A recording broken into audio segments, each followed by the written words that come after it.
안녕하세요. 저는 이른이 된 할머니입니다. 그동안 살았던 세월들이 정말이지 꿈만 같이 아득하네요. 어떤 이들은 저에게 청춘으로 돌아가고 싶다고 하긴 하지만 저는 100억을 줘도 그 시절로 절대 안 돌아갈 겁니다. 저는 평범한 집에서 나고 자라온 사람이에요.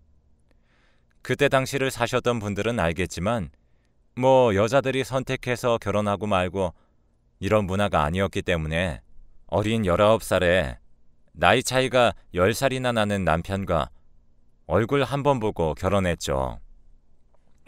주변 사람들은 그래도 그렇지 너무 조선시대같이 결혼했다고 뭐라고 말을 했지만 거의 팔려간 것과 다름없었습니다. 남편 집이 잘 살았거든요. 그런데 그때 남편은 뭐에 꽂힌 건지 공장에 출근하고 있던 저를 보더니 부모님을 졸라 마음에 든다고 했다고 합니다. 지금 생각해보면 공장에 안 나갔던 게 더 나을 뻔했어요. 집에 한 푼이라도 보태겠다고 처음 시작하게 된 일이었거든요. 발등을 찍고 싶을 정도로 후회합니다. 저희 부모님께서는 저 시집 잘 가는 게 소원이셨던 터라 집안 좋은 자제분이 마음에 든다고 하니 그만 고생하라며 등 떠밀듯 그렇게 시집을 보내셨어요. 남편은 그렇게 예뻐라 하더니 금세 실증이 났는지 여기저기 동네 여편네들 뒷공무니만 쫓아다니셨습니다. 시부모님들은 여자가 잘못 들어와서 자기 아들이 그렇게 됐다며 오히려 재탄만 하셨죠. 그런 저에게도 삶의 낙은 있었어요. 바로 제 이쁜 아들, 딸들입니다. 그래도 남편이 돈을 가져와 줄 때에는 넉넉하게 형편을 꾸려갈 수 있었는데 남편이 바람이 나면서부터 그 여자들한테 돈을 쓰느라 돈을 주질 않았어요. 시부모님들도 그런 제 형편을 아시면서도 자기 아들 저렇게 바람을 피게 만든 년이라고 돈 한 푼도 주지 않는 매정한 분들이셨죠. 그렇게 저는 매일같이 나가서 일을 해야 했습니다. 남편이라고는 있어도 소용없었지만 내 새끼들 입에 하나라도 더 넣어줄 생각에 어떤 일을 해볼까 궁리만 했죠. 그렇게 우리 아들, 딸들이 28살, 30살이 되었고 다들 시집 장가갈 나이가 되었어요. 그때 매일 술에 찌들어 살던 남편이 결국엔 폐암으로 죽고 말았습니다. 저 인간 어디 나가서 안 죽나 하면서 불평으로 했던 말이었지만 막상 죽고 나니 헛헛하더라고요. 남편이란 존재가 그냥 이 세상에서 없어졌다고 생각하니 조금은 슬프기도 했습니다. 이런 상황에서도 그래도 30살인 딸은 그래도 대기업까진 아니지만 조금 잘 나가는 회사에 입사했는데 걱정은 28살 아들이었어요. 연예인 한다면서 집에서 밥 먹고 자고만 반복하는 생활을 했거든요. 나가서 네 밥값이라도 해라고 말하면 엄마가 뭘 알아. 냅둬 나가. 이렇게 윽박지르기 일쑤였죠.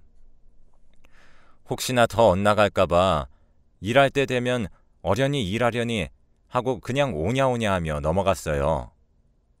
그러다 딸이 31살이 되던 해 결혼하고 싶은 남자를 데리고 왔습니다.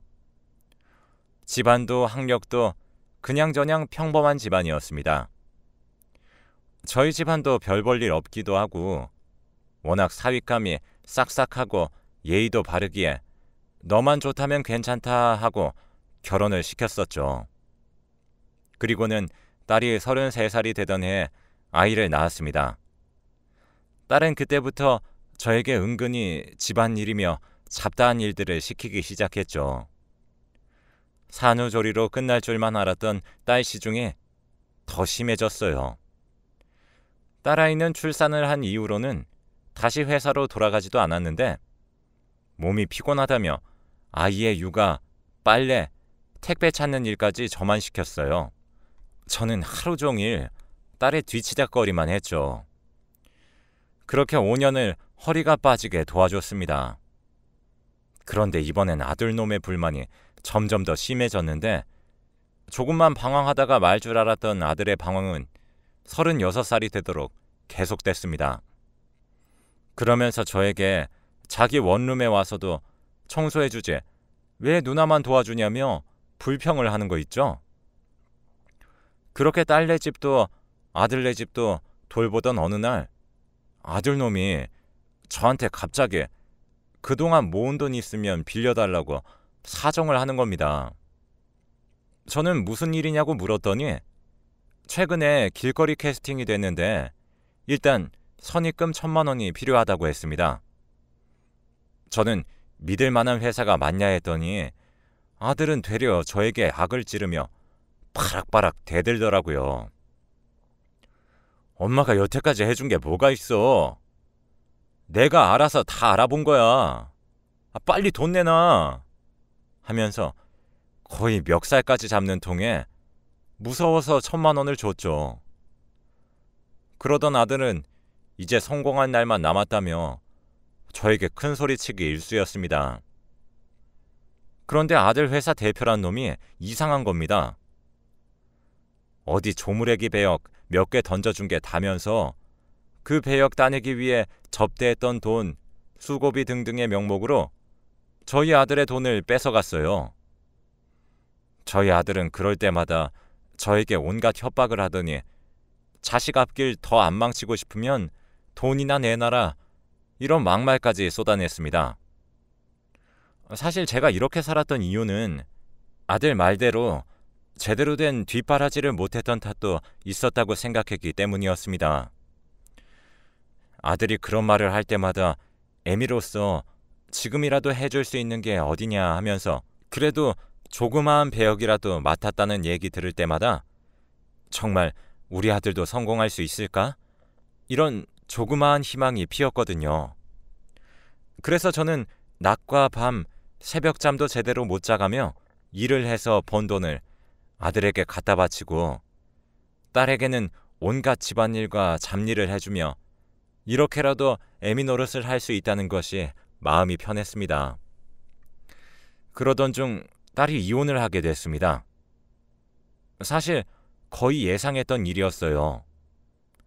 오냐 오냐 키운 딸은 남편에게도 저에게 하던 버릇을 못 고치고 자신의 성질대로만 했습니다. 아이들을 봐서 참아온 사위가 어느 날 저를 보면서 어머니, 저도 정말 좋은 어머니 때문에 참고 예쁜 토끼 같은 아이들 보면서 참아왔는데 이제는 더 이상 무리예요. 하며 제 손을 잡더니 눈물을 뚝뚝 흘리더라고요. 저도 사위의 손을 잡고 그날 펑펑 울었습니다. 다 제 잘못이라며 자식 잘못 키운 내 탓하라고 했더니 사위가 그제서야 저에게 기절초풍할 일을 말하는 게 아니겠습니까? 사실 사위랑 제 딸은 신혼 초 너무 자주 싸워 이미 6개월이 됐을 때 별거를 했다고 하더군요. 딸이 저에겐 타지로 발령나서 주말에만 온다고 했기 때문에 별다른 생각을 하지 않았었는데 그런데 사위가 장모님, 사실을 말씀드려야겠죠. 라면서 뜸을 들이더니 사실 제 딸이라고 믿고 지냈던 서아가 제 친딸이 아닙니다. 이런 말도 안 되는 말을 하는 게 아니겠습니까? 저는 믿기지 않았습니다. 이게 어떻게 된 일이냐고 물었더니 사위가 자신도 알게 된 지 얼마 안 됐다고 하더라고요. 자신이 오랜만에 친구들과 만나 술자리를 하게 되었는데 사위가 알고 보니 친구들 사이에서 애주가로 유명했다고 하더군요. 그 술자리에서 오랜만에 초등학교 동창을 만나게 됐는데 그 동창이 산부인과를 하더랍니다. 그러면서 술 많이 마시면 남자한테 안 좋다며 이제 관리해야 될 때라며 이야기를 하길래 사위가 나 이래봬도 토깽이 같은 자식 둘이나 낳았어. 문제 없어. 큰 소리를 쳤다고 합니다. 그렇게 친구들끼리 깔깔 웃다가 모임이 끝날 때쯤 그 의사 친구가 야, 오랜만에 만난 것도 기분 좋고 이렇게 만나니 너무 좋은데 앞으로 우리 자주 만나자. 그런 의미에서 다들 시간 내가지고 한번 우리 병원 와. 내가 싸게 진료해줄게. 이러더랍니다. 친구들도 검진 받아서 뭐 나쁠 게 있냐 싶어서 각자 스케줄을 맞춰서 갔는데 글쎄 친구가 검진표를 들고서는 난감해했다는 겁니다. 그렇게 한참 뜸을 들이며 당황해하더니 야, 이놈아, 너 무정자증인 거 몰랐어? 라고 이야기를 했다고 해요. 그래서 사위도 처음에는 믿기지가 않았었는데 결과가 그렇다니 더는 부정할 수가 없었다고 하더군요. 그러면서 마지막에 나오려고 하니 친구가 자신의 등 뒤에 대고 그래도 정자가 아예 없는 수치는 아니야. 무정자증이라고 정자가 아예 없는 건 아니어서 아마 너 아이가 맞을 거야. 근데 요즘 세상이 어떤 세상인데 혹시 모르니 유전자 검사라도 해봐. 라고 했답니다. 그래서 바로 유전자 검사를 했는데 둘 다 친자식이 아니라는 결과가 나왔고 그 결과를 들고서는 와이프한테 가서 유전자 검사서를 집어던지며 양심이란 게 있는 사람이냐고 울부짖었답니다. 그런데 와이프는 당황한 기색 하나 없이 아, 난 또 뭐라고. 그래서 뭐 어쩌라고. 네 딸이라고 생각하고 문제없이 살아왔잖아. 앞으로도 이렇게 조용히 살아. 쪽팔리게 여기저기 떠들고 다니지 말고. 라며 뻔뻔스럽게 이야기하는 와이프를 보니 같이 살고 싶은 마음도 그나마 아이들에게 정이란 게 조금이라도 남아있었는데 정말 뚝 하고 사라져버리더랍니다. 그래서 그 자리에서 당장 이혼하자고 악을 질렀고 와이프는 그제서야 정신이 들었는지 자신을 붙들면서 왜 자신을 외롭게 했냐고 외롭게 한 죄값이라고 생각하고 살라고 남자들도 살다 보면 한두 번 바람피지 않냐며 나도 그냥 너무 외로워서 우연히 술자리에서 만난 사람하고 딱 하룻밤만 보낸 거라고 바람도 아니라고 말 같지도 않은 소리를 늘어놓았다고 하네요. 사위는 그런 딸을 내팽개치고 나와서 어디 하소연할 데도 없고 그냥 제가 생각나서 찾아왔다고 하는 겁니다. 사위의 말을 듣고 나니 정말 머리가 어지러웠습니다. 내 딸이 보통 내기는 아니라고 생각은 했지만 이렇게 앞뒤 없이 사는 애인진 상상도 못했으니까요. 오히려 맨날 자기 남편 욕만 해대서 서운한 게 많았나 보다 했더니 본인이 그런 사람 같지 않은 짓을 하고도 뻔뻔한 거 보니 정말 사위 얼굴 볼 면목이 없더군요. 저는 사위더러 자네 하고 싶은 대로 다 하게 라고 이야기를 했고 딸내는 그렇게 완전히 이혼을 하게 되었죠. 저도 더 이상 딸이라고 봐주면 안 되겠다고 생각을 했고 이제는 너 힘으로 돈 벌어서 먹고 살아라고 했습니다. 손녀들이 눈에 아른아른 거렸지만 이때도 받아주면 딸에게 평생 부려먹히고 살다가 죽을 것 같았거든요.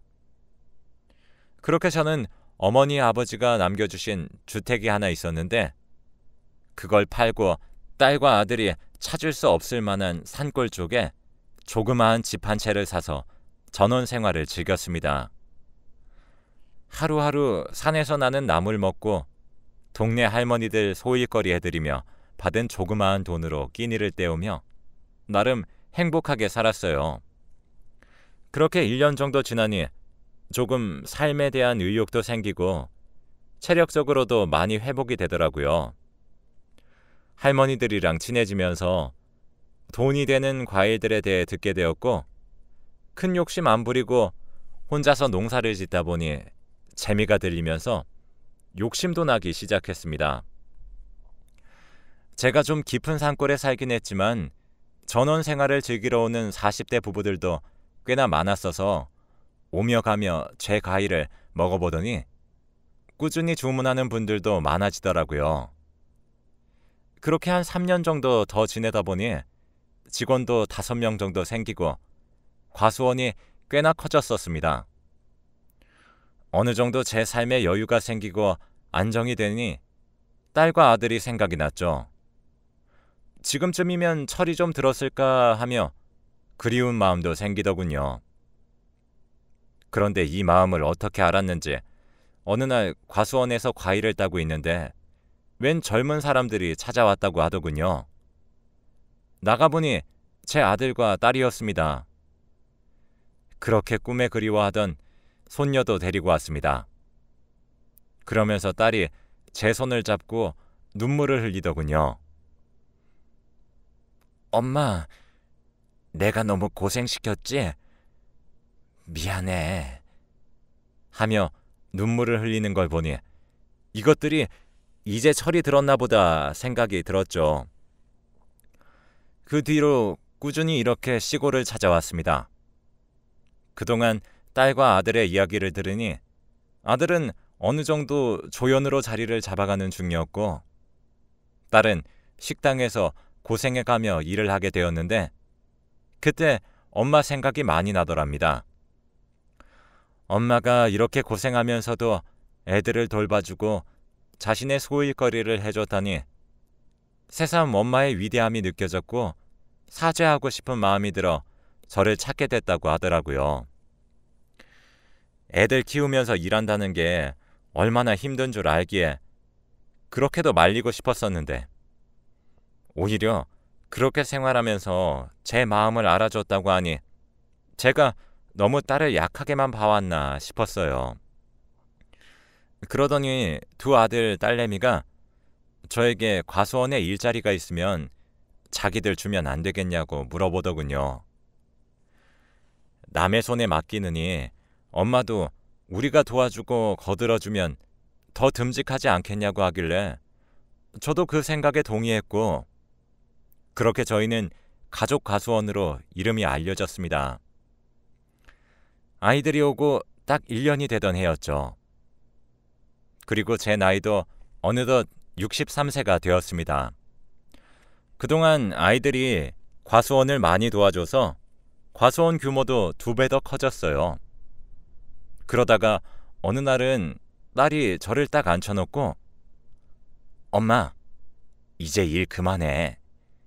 엄마 이제 더 이상 고생하는 거 보기 싫어.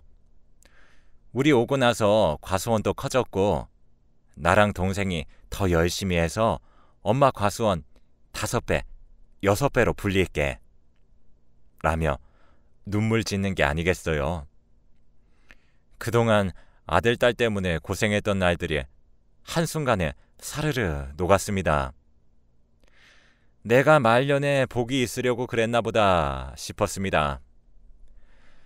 아이들이 간곡하게 쉬라는 통에 알겠다며 일을 나가지 않게 되었고 얼마 지나지 않아 경영을 하려면 땅 명의라던가 인감도장 이런 게 필요하다고 하더군요. 그래서 제가 그냥 엄마가 서류 사인하거나 그럴 일이 있으면 엄마가 갈게. 아직 그런 일까지 할 힘은 남아있어. 라고 웃으며 이야기했더니 딸과 아들의 이야기를 들어보니 사업을 더 크게 확장시키려면 이제 여기저기 지원도 받고 해야 하는데 엄마 명의로 되어 있으니 너무 번거롭다고 하는 겁니다. 장거리 운전으로도 왔다 갔다 해야 하는데 그게 보통 일이냐며 저를 너무 걱정하더라고요. 내심 저는 기분이 좋았습니다. 내 새끼들이 이렇게까지 엄마 생각을 하는구나 싶었어요. 어렸을 때 속 썩이는 자식들이 말년에 가서 자란다더니 내가 딱 그 말대로 되었구나 했었죠. 그래서 사업을 할 때 필요한 서류라든지 임의적으로 넘겨줄 수 있는 것들은 넘겨주었어요. 그렇게 한 달 정도 지났을 무렵 아이들이 돈 500만 원을 쥐어주며 엄마, 여태 일만 하느라 제대로 된 여행도 못 가봤잖아. 친구랑 같이 여행이나 길게 갔다 와. 라고 하는 겁니다. 그러면서 앞으로 우리가 여행 더 많이 시켜줄게. 하면서 자기들이 리스트를 뽑아왔다며 제주도를 추천해 주더군요.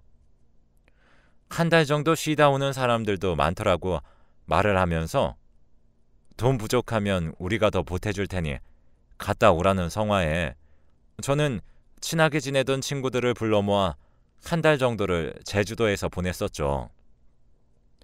정말 행복한 시간이었어요. 아이들과도 언젠간 같이 오겠다고 다짐하며 집으로 돌아갔는데 웬 모르는 사람들이 제 집에 들어가 있는 겁니다. 그분들은 저를 보더니 할머니, 아무리 그래도 남의 집에 이렇게 불쑥 찾아드는 건 아니지 않나요? 어서 나가세요. 라며 저를 쫓아내더군요. 저는 여기가 우리 집인데 무슨 소리냐고 하니 자기들은 한 달 전에 이 집을 사서 며칠 전에 들어와서 살기 시작했다고 하는 겁니다. 저는 벌벌 떨리는 손으로 딸과 아들에게 전화를 했더니 역시 받질 않았어요. 과수원에도 찾아갔습니다. 거기 일하시던 분들이 자기들도 어느 날부턴가 일하지 말라고 통보만 받았다고 하더군요.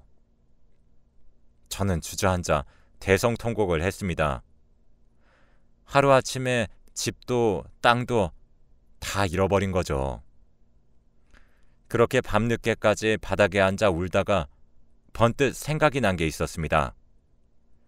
사실 과수원이 커지고 난 뒤에 제가 까막눈이기도 하고 집안 대대로 장사란 건 해보지 않았기에 동사무소에서 추천을 받아 법인으로 사업자를 돌려놨었는데 이렇게 되면 땅을 사고 팔고 넘기는 건 모두 법인 직원들이 처리를 해주는 것이었죠. 이게 됐을 리가 없을 텐데 아이들이 어떻게 했는지 너무 궁금한 겁니다. 저는 뛰는 가슴을 진정시키고 일단 근처 사우나에 가서 하룻밤을 꼬박 지새웠습니다. 그리고 아침이 되자마자 법인 사무실에 전화를 했었죠. 법인 사무실에서는 땅 자체가 거래된 적은 없다고 잘못 알고 계신 거 아니냐고 하더군요. 그렇게 사무실 직원과 이야기를 하고 있는데 어떤 아줌마가 쳐들어오더니 여기 김희숙이가 누구야? 하며 흥분하며 뛰쳐들어오더라고요. 그래서 제 이름이기에 무슨 일이냐고 했더니 다짜고짜 제 머리털을 쥐어뜯으며 감히 내 돈을 들고 튀어? 이 사기꾼년이 하는 게 아니겠어요. 그러고는 좀 진정된 아줌마와 이야기를 해보니 제 아들과 딸이 사기를 쳐서 돈을 받아냈더라고요. 공인중개사까지 다 매수를 해서 나눠 먹기를 한 것 같았습니다. 아줌마는 못된 것들 가만히 안 두겠다며 경찰에 고소를 했고 경찰은 사기죄로 제 아들과 딸을 지명수배하여 6개월 만에 잡아냈죠. 그렇게 만난 아들, 딸들에게 이야기를 들어보니 제가 사라진 이후 제대로 된 일을 해본 적이 없어 둘이 맨날 만나면 치고받고 싸웠다고 합니다.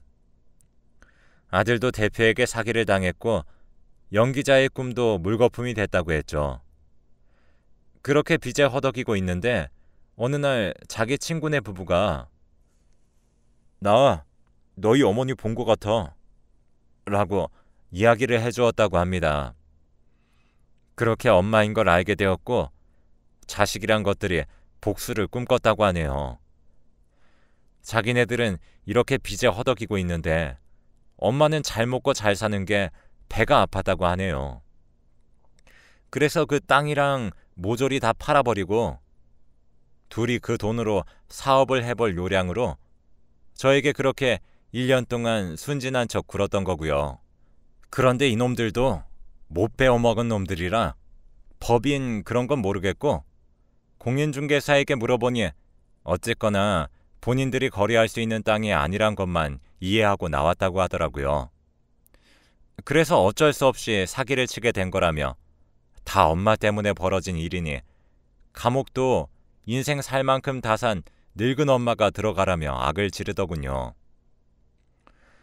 저는 아이들이 뭘 모르고 사기를 당한 것일 거라고 아닐 거라 부정해 왔었는데 그런 마음으로 저에게 접근했던 걸 알게 되니 자식이고 뭐고 사람으로도 안 보이더라고요.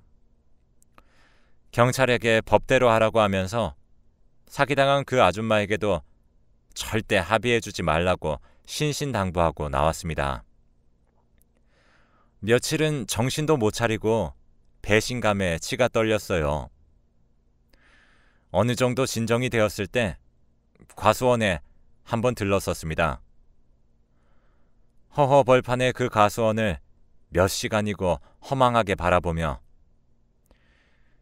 자식이라고는 배신만 때리고 이렇게 인복이 없어서야 라며 혼잣말도 하고 있을 때 그 전에 일을 했었던 직원들이 오는 겁니다. 무슨 일이냐고 물으니 법인 사무실에 가서 다 이야기를 들었다면서 어떻게 그런 일이 다 있냐며 같이 울어주고 욕도 해주더니 사람만 자식이냐고 여기 과일들도 다 내 새끼들이고 자식이지 않냐고 김 대표 다시 시작해보세 라며 저를 일으켜주더라고요. 그렇게 저는 다시 한번 힘을 내서 과수원을 4배, 5배로 확장시켰습니다. 지금은 그 직원들에게 하나하나 넘겨주며 쉬엄쉬엄 하고 있는데 정말 그 직원들이 말했던 것처럼 내 새끼들 같이 돌보고 가꿨더니 엄마에게 은혜를 갚는 기분이네요. 지금 생각해보면 법인인 걸 어떻게 까먹을 수가 있나 싶었는데 그 깜빡깜빡 병덕에 그나마 이렇게만 당한 것 같아 가끔은 깜빡하는 저를 탓하는 사람이 있으면 이 일이 복이 될지도 몰라 라며 시덥잖은 농담도 던지곤 합니다. 아들, 딸들은 공인중개사도 매수하고 가짜 서류에 계획된 사기 범죄라고 징역 2년을 받았습니다. 아들, 딸 놈들이 이번 일로 크게 되어서 깨달았으면 좋겠네요. 어쨌거나 남편이나 자식들은 사랑을 주면 줄수록 엇나가고 하나라도 더 뺏어먹을 연구만 했는데 과수원은 제가 사랑해주면 줄수록 하나라도 더 열매 맺습니다. 비록 자식 덕, 남편 덕은 안 봤지만 제 노년에 과수원 덕으로 오늘도 평화롭고 행복한 결실의 하루를 맺습니다.